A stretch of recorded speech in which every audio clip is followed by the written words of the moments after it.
Students, आज हम start करने जा रहे हैं आपकी हिंदी का 10th क्लास हिंदी जो है इसका काव्यखंड क्षितिज का जो है काव्यखंड जो है इसका चैप्टर फर्स्ट पद जो कि सूरदास द्वारा रचित है, सूरदास जी द्वारा रचित है। इसे आप लोग समझें।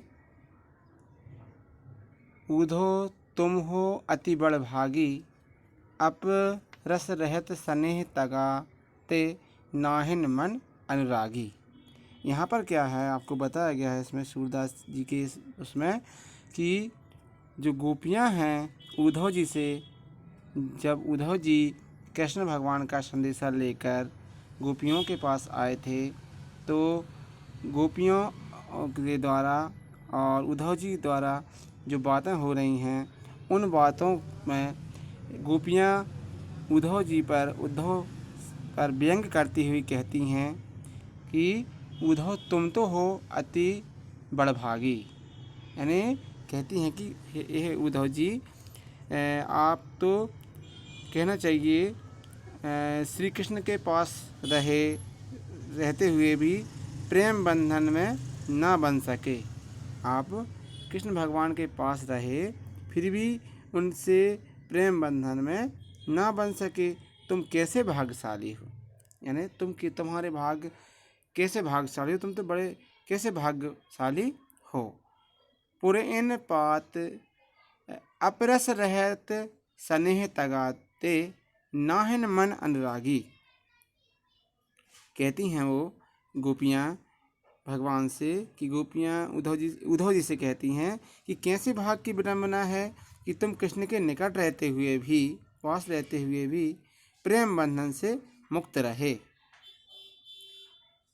जैसे कि कैसे रहे आप देखिए, मुक्त उनके प्रति अनुराग उत्पन्न नहीं हुआ, यानी भगवान के पास रहते हुए भी आप उनके प्रति अनुराग उत्पन्न नहीं कर पाए।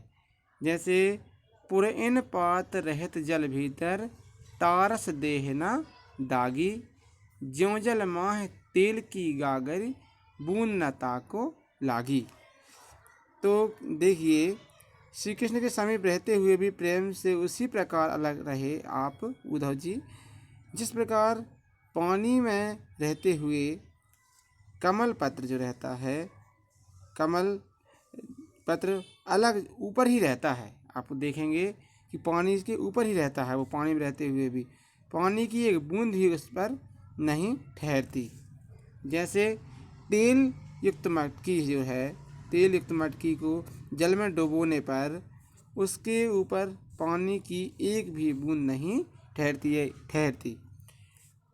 ठीक है, तो ये व्यंग करती हुई गोपियाँ उद्धव जी से कहती हैं कि आप इस प्रकार से भगवान के पास रहे, जिस प्रकार से कि कमल जो है जल के ऊपर रहता है और कहना चाहिए तेल से भर लगा हुआ, जिस मटकी में तेल लगा रहता है, तेल से युक्त रहती है वह पानी के ऊपर, पानी हम जब उस ऊपर डालते हैं तो पानी की एक बूंद उस पर नहीं रहती, अलग हो जाती है। इसी प्रकार आप भगवान के पास रहे और उनसे प्रेम नहीं, मतलब उनसे आप प्रेम नहीं बना पाए, अनुराग नहीं रहा आप लोगों के बीच में।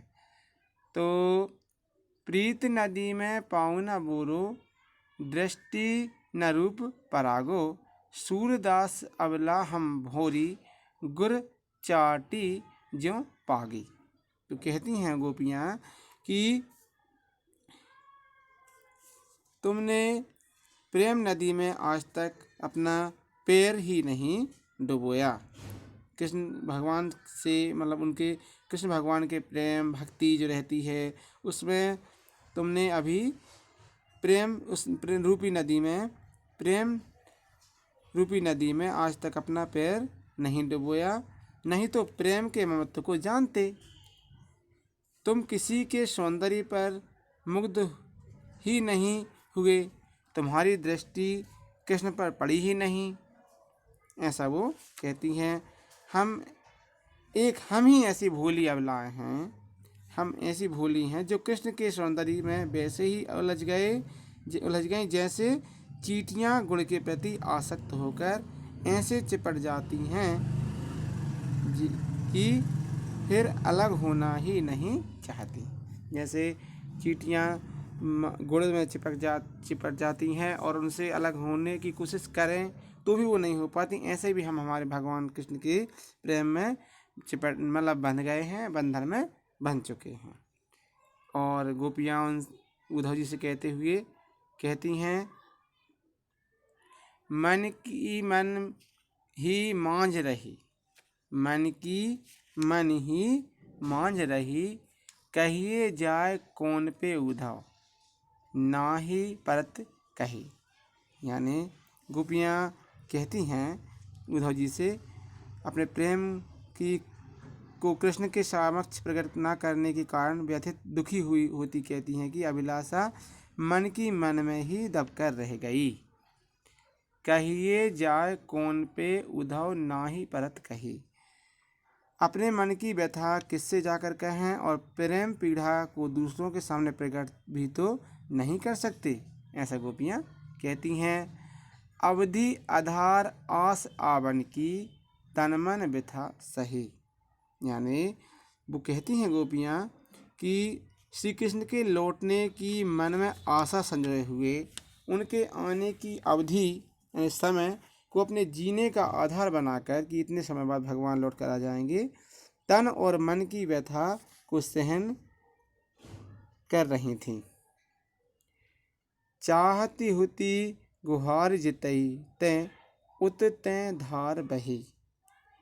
कि वो कहती हैं गोपियाँ कि अब तुम्हारे द्वारा योग संदेश सुनकर विरह पीड़ा जो आपने संदेश हमको सुनाया है, इसमें जो पीड़ा हुई है हमें अचानक बढ़ गई है। विरह पीड़ा में जलती हुई हमें अपनी रक्षा का जिनसे सहारा था, रक्षा की आशा थी, जिसे हम पुकार सकते थे, उसी ओर से ये योग की धारा बहने लगी। अतः हमें पूर्ण आशा है अब इन जोग संवेदन सुनी बेहरिन बिरह दई, चाहत हुती गुहार जितई ते उतते धार वही, सूरदास अब धीर धरई क्यों मर ज्यादा न लई। तो एक दिन क्या होता है, उसी कहती हैं गोपियाँ कि अब हमें पूर्ण आशा है कि एक दिन अवश्य ही श्री कृष्ण आकर हमारी पीड़ा को शांत करेंगे। आशा के विपरीत उन्होंने योग का संदेश भेज दिया। अंत में एक गोपियाँ व्यथित हो जाती हैं, मन में उद्धव को उल्हाना देती हैं कि जिनके कारण हमने अपनी मर्यादाओं को छोड़ दिया था, उन्होंने अपनी मर्यादा का पालन नहीं किया। अब हम कैसे धैर्य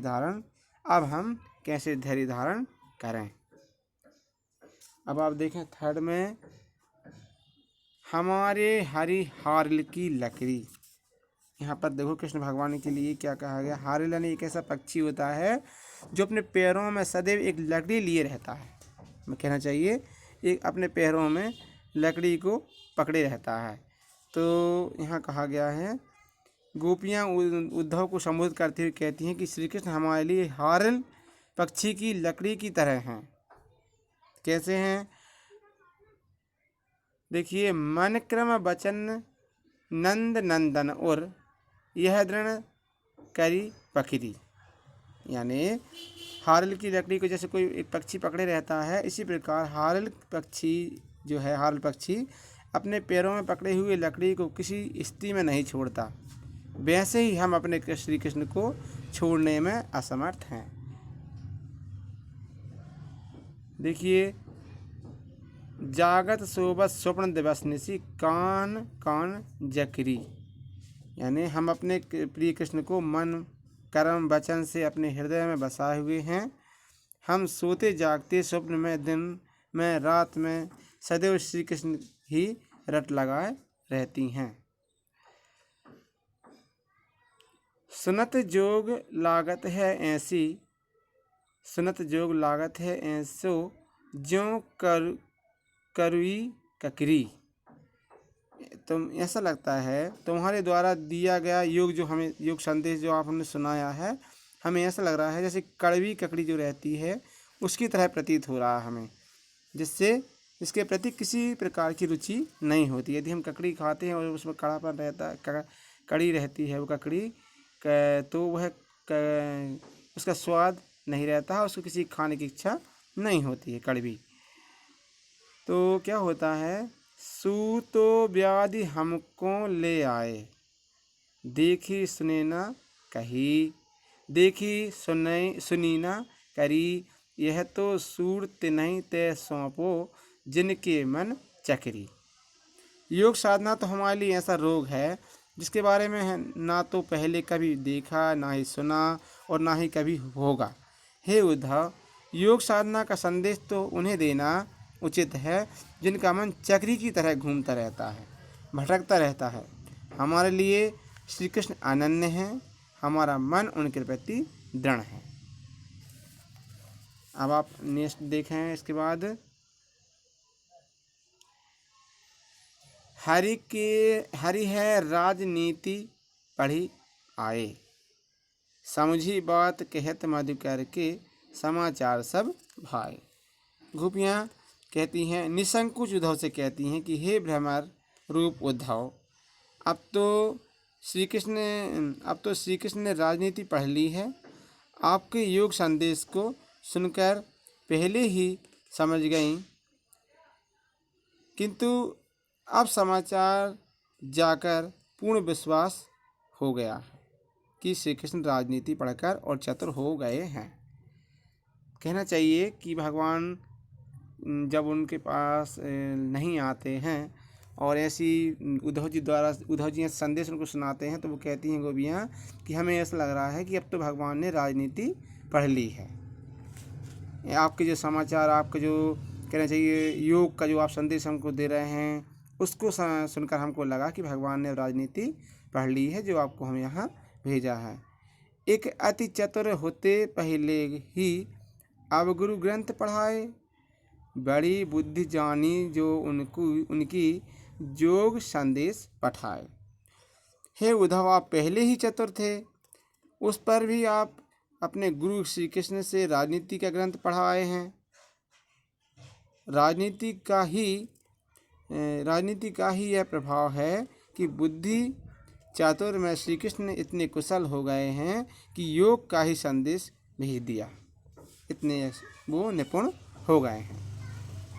हे उद्धव, पहले के लोग कितने भले थे।